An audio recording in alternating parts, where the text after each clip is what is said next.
ওমরার শুরু থেকে শেষ পর্যন্ত কি কি কাজ করতে হয় যদি দয়া করে একটু বলতেন। ওমরার কাজগুলো খুব বেশি না, আমরা মনে করি ওমরা অনেক জটিল কোনো কাজ। ওমরা পারফর্ম করা এটা খুব সহজ একটা কাজ। সর্বপ্রথম কাজ হলো আপনার দেশ থেকে আপনি যখন যাবেন মিকাতে গিয়ে গোসল করে উত্তম রূপে হাতের চুল নখ ইত্যাদি, শরীরের চুল নখ ইত্যাদি থাকলে অবাঞ্ছিত এগুলো কেটে পরিষ্কার হয়ে ফ্রেশ হয়ে গোসল করে এহরামের কাপড়, সেলাই ছাড়া কাপড় পরবেন, পরে লাব্বাইকা উমরাতান নিয়ত করবেন। কারোর পক্ষ থেকে করলে লাব্বাইকা উমরাতান আন অমুক অমুক মনে মনে নিয়ত করলে হবে, জমুকের তরফ থেকে লাব্বাইকা উমরাতান, বাস নিয়ত করে ফেললেন। এরপরে আপনি রওনা দিবেন।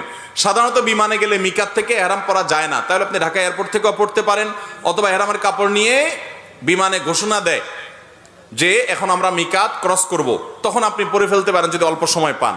আর নাহলে এখান থেকে এহরামের কাপড় পরে থাকলে নিয়তটা তখন করলেন লাব্বাইকা উমরাতান, বাস শুরু হয়ে গেল এহরাম পরা, একটা কাজ শেষ।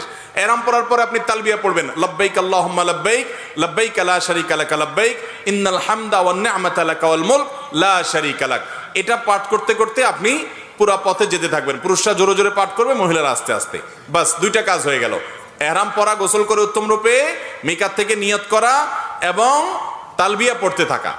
এরপরে আপনি যখন মক্কা যাবেন, হারামের কাছাকাছি যাওয়ার পর হারামে কাবা শরীফ দেখে তওয়াফ শুরুর আগ পর্যন্ত আপনার তালবিয়া পড়তে থাকবে। মসজিদে প্রবেশের সময় মসজিদে প্রবেশের সুন্নাহগুলো পড়বেন, আদায় করবেন, করে ভিতরে ঢুকে শুরুতে আগে তওয়াফ শুরু করবেন। 7টা চক্কর দিবেন। কাবাগরের হাজরা আসওয়াদ পাথরকে বাম পাশে রেখে ডান পাশে সবুজ লাইট রেখে বিসমিল্লাহি আল্লাহু আকবার বলে আপনি তওয়াফ শুরু করবেন। 7বার চক্কর দিবেন, 7বার। এই 7বার চক্করের প্রত্যেক চক্করে আলাদা দোয়া নেই, তবে এই চক্করে দোয়া কবুল হয়। দারুণ দোয়া কবুলের একটা জায়গা। মনে আল্লাহর কাছে যত চাওয়া সেগুলো পেশ করবেন।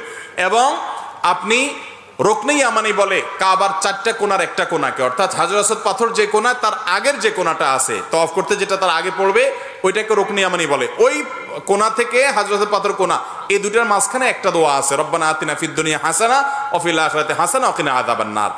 আর যেহেতু এটা আপনার তওয়াফে জিয়ারা বলে, এটা প্রথম তওয়াফ, অতএব উমরার তওয়াফ, এই জন্য আপনি এহরামের কাপড় পুরুষরা ডান পাশের বগলের নিচ দিয়ে বাম পাশে কাঁধের উপরে ফেলবেন। এটা করবেন। এটা করে আপনি এই তওয়াফটা শেষ করবেন। এবং প্রথম চক্করগুলো, প্রথম কয়েকটা চক্কর আপনি জোরে দিবেন, একটু জোরে জোরে দৌড়াবেন প্রথম 3টা চক্কর। এরপরে বাকি চক্করগুলো আপনি স্বাভাবিক থাকবেন। তো এই যে তওয়াফ 7টা দিবেন আপনি, প্রত্যেকবার হাজর আসওয়াদ পাথরের কাছে আসলে হাত দিয়ে ইশারা দিয়ে আল্লাহু আকবার বলবেন, বাস। আবার আপনি দোয়া করতে থাকবেন, এভাবে 7 চক্কর দিবেন। তওয়াফ করা শেষ, আপনি মাকাম ইব্রাহিম